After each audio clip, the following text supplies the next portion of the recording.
enfin, j'ai racheté un nouveau PC et tout. Mais je sais que je dois en faire. Voilà, donc ça c'est la présélection et ça indique à l'outil plage de couleurs qu'il ne doit tenir compte que de cette zone-là. On va aller dans le menu sélection plage de couleurs. Ben, peut-être que vous pourriez malgré tout enregistrer cette sélection au lasso qui vous a pris un peu de temps. On ne sait jamais. Donc sélection mémorisée. OK. Elle apparaît en tant que couche alpha dans la palette des couches. C'est la sélection mémorisée. D'accord? Sélection mémorisée. Vous pouvez même fermer l'image et l'enregistrer.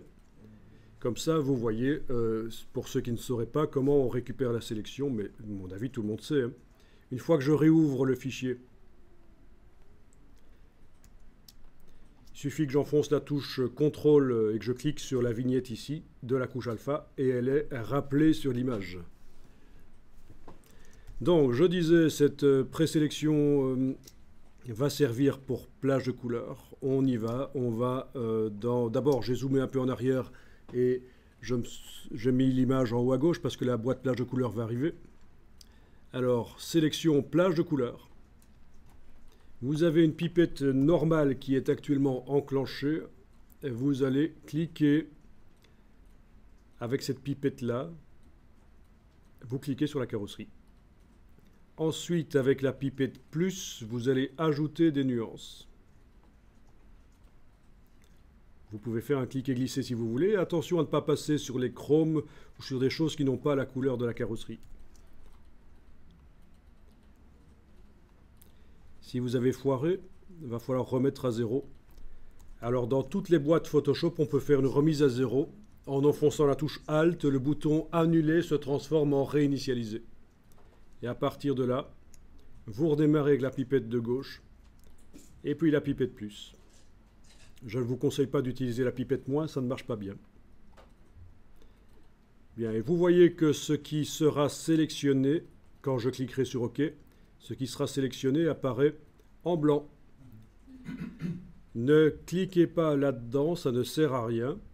C'est dans l'image qu'il faut cliquer. Vous avez le réglage de tolérance que vous pouvez bouger pour que le reste de la voiture devienne plus noir et pas la carrosserie. Mais là aussi, il ne faut pas nécessairement que la sélection soit nickel, la sélection qu'on va faire. D'ailleurs, vous allez voir que quand on va cliquer sur OK, elle va être un peu pourrie, mais ce n'est pas grave.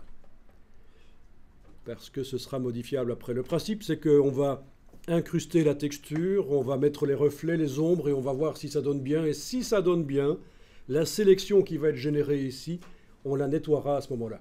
On ne va pas commencer à nettoyer une sélection sans savoir si finalement on va utiliser l'objet dans un montage plus tard.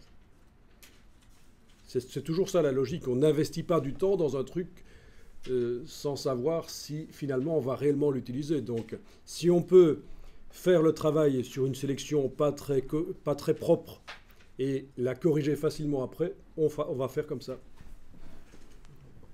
Alors je clique sur OK. Voilà la sélection qui arrive. Donc il y a plein de petites fourmis partout. C'est pas grave. On va dire que c'est bon.